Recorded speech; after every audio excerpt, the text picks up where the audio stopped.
अरमान ने बनाया अभीरा के लिए नूडल्स वाला केक। अभीरा को खुश करने के लिए अरमान की एक और कोशिश। दिखी बनते बिगड़ते रिश्तों की कहानी।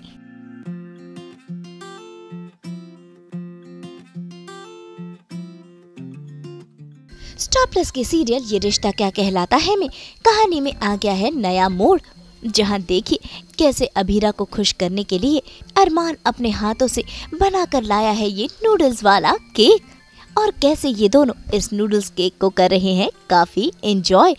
असल में अपनी माँ की तस्वीर देख देख कर अभीरा दुखी हो रही थी और बहा रही थी आंसू। ऐसे में अभीरा का मूड अच्छा करने के लिए अरमान ले आया नूडल्स वाला केक, क्योंकि जब भी अभीरा उदास होती थी अभीरा की मम्मी अक्षरा उसे नूडल्स बनाकर ही खिलाती थी और अरमान ने भी कुछ ऐसा ही किया और लगता है अरमान का ये प्लान हो गया है कामयाब। तभी तो देखिए कैसे अभीरा के चेहरे पर आ गई है खुशी। भाई यही तो होता है प्यार, क्योंकि दोनों को एक दूसरे से प्यार होने लगा है, लेकिन इसका एहसास दोनों को ही नहीं है। भाई इसी बहाने अभीरा का मूड भी ठीक हो गया और मन गया अक्षरा का बर्थडे भी।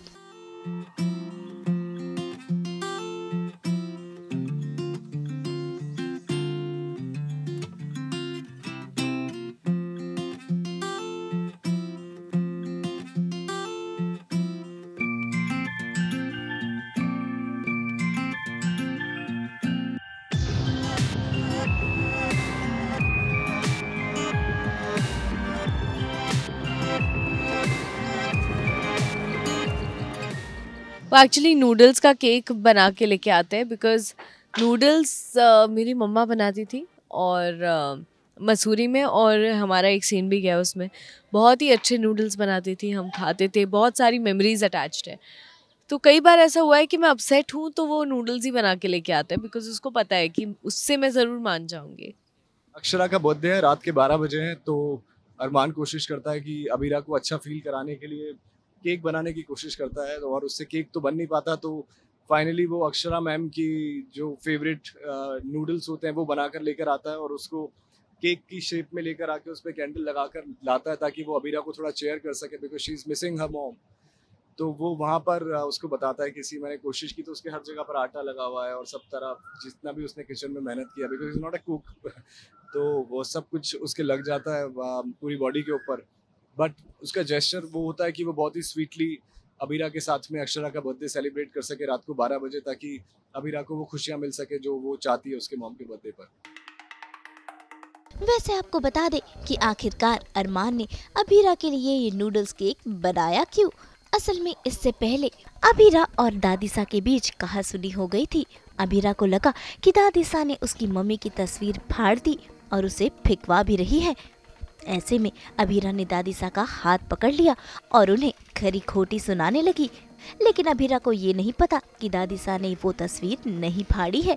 ऐसे में अरमान भी पहुंच जाता है इन दोनों के बीच बचाव के लिए। तुम्हारी हिम्मत इतनी बढ़ गई है कि तुम हमारा हाथ पकड़ रही हो, और आपकी नफरत इतनी बढ़ गई है कि आप मेरी मम्मा की फोटो फेंक रही हैं।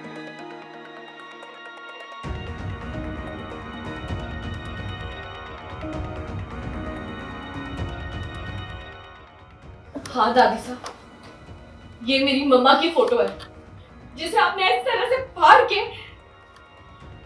तुम हमें समझती क्या हो लड़की? हम सख्त हैं लेकिन पत्थर दिल नहीं है कि किसी की माँ की तस्वीर को फाड़ दे। लेकिन मैंने अभी सुना कि आपने भैया से कहा कि इस तस्वीर को कूड़े में फेंक दिया जाए।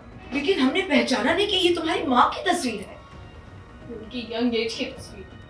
और अगर आपने पहचाना नहीं तो आपने ये तस्वीर फाड़ी क्यों? हमने नहीं फाड़ी, हेल्पर से फट गई होगी। हम तुम्हें क्या, हम किसी और को दुनिया में इतना नापसंद नहीं करते कि किसी की माँ की तस्वीर को इस तरह हम फाड़ दें। दादी साहब कह तो रही हैं कि उन्होंने मैम की फोटो नहीं फाड़ी है। अगर ये नहीं भी कहती तो तुम इनके बारे में ऐसा सोच भी कैसे सकती हो? भाई रिश्तों की उलझनें अभी खत्म नहीं हुई है, लेकिन यहाँ कहानी में नया मोड़ आ गया है, जहाँ अभीरा को मिल गया है अपनी मम्मी अक्षरा के परिवार के सदस्य का हिंट। असल में अभीरा पहुंची है इस फोटो स्टूडियो में जहां पर तस्वीरें हो गई हैं एक्सचेंज और उसे पता चल गया है कि कोई और भी है जिसने अक्षरा की तस्वीर बनाई है। ऐसे में वो उस शख्स का पीछा करती है लेकिन उसे वो शख्स नहीं मिल पाता। भाई वो शख्स कोई और नहीं बल्कि मनीष जी ही हैं जो इस स्टूडियो में अक्षरा की तस्वीर लेने पहुंचे थे। लेकिन अभीरा अपनी मां अक्षरा के परिवार तक नहीं पहुंच पाती, लेकिन कहीं ना कहीं एक उम्मीद तो जगी है। मनीष जी और मैं दोनों फोटो स्टूडियो से निकले हैं। वो भी मेरी तलाश में, मैं भी उनकी तलाश में हूँ, लेकिन हम दोनों को ये बात नहीं पता है और हम दोनों कोशिश कर रहे हैं कि जो हमारे साथ एक मिसमैच या स्वैप वाला सिचुएशन हुआ है वो पता चल जाए कि कौन है। बट मैं जिनको मिलती हूँ वो कोई और ही निकलते हैं। मैं बहुत ज़्यादा एक्साइटेड हूँ क्योंकि फाइनली मुझे ऐसा कोई मिलेगा जो मेरी मम्मी की फैमिली से बिलोंग करता है, जिसके वजह से मुझे अपनी फैमिली के बारे में पता चलेगा, क्योंकि मम्मी ने कभी बताया ही नहीं। तो मैं वेट कर रही हूँ कि बस वो मिल जाए। अभी भी मेरी तलाश ख़त्म नहीं हुई है, हिट एंड मिस हुआ है, मिली नहीं हूँ मैं उनसे, लेकिन मैं अभी भी होपफुल हूँ कि मैं उनसे कभी ना कभी ज़रूर मिलूँ।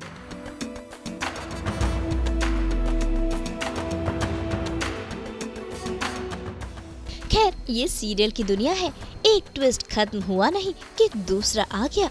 असल में रूही घर से कहीं चली गई है। ऐसे में मनीष जी हो गए हैं परेशान और वो पहुंचे हैं अरमान के पास।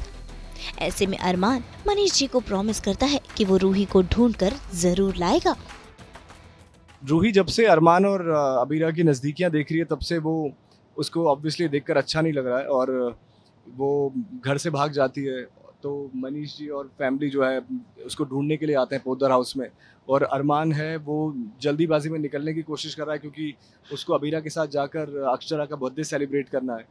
तो उसी पैनिक में जब मनीष जी एक तरीके से फेंट होने लगते हैं और अरमान उनको संभालता है और बोलता है कि ठीक है मैं जाकर रूही को ढूंढता हूँ।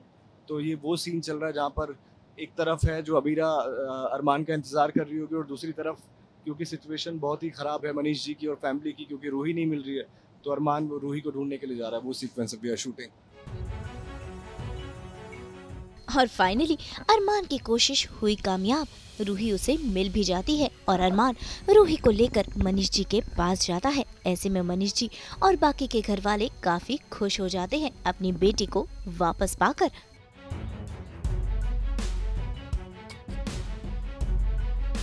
भाई बात करें आने वाले ट्विस्ट की, तो कहानी में एक और नया ट्विस्ट आने वाला है जब अबीरा मसूरी के लिए हो जाएगी रवाना, क्योंकि उसका घर टूटने वाला है। ऐसे में अरमान भी निकल रहा है मसूरी के लिए। तभी वहाँ पर रूही पहुँच जाती है जो अरमान को अक्षरा के पीछे जाने से रोकती है, लेकिन अरमान रूही की एक नहीं सुनता। तुम जानती हो अबीरा के साथ में क्या हुआ है? उसका घर टूट रहा है। ये घर भी टूट रहा है अरमान। रोज अबीरा की वजह से घर में नई टेंशन होती है, उसका सब पे कितना बुरा असर होता है वो भी तो देखो ना। क्या तुम्हारे अभी चले जाने से उसका घर जुड़ जाएगा?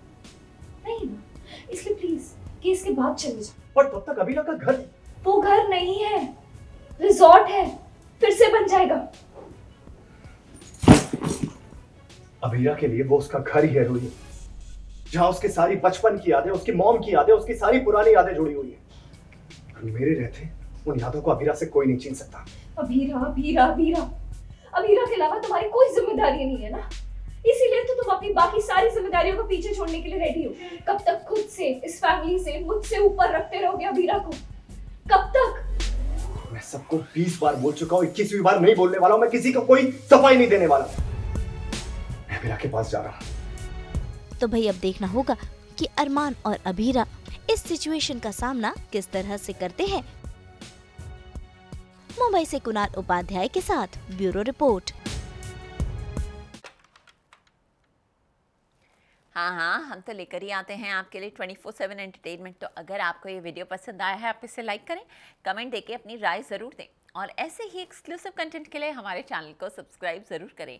अगर आप ये वीडियो फेसबुक पर देख रहे हैं तो हमारे फेसबुक पेज को भी फॉलो करें और हाँ सुनिए, आप हमें फॉलो करें व्हाट्सएप पर भी। Take care, bye.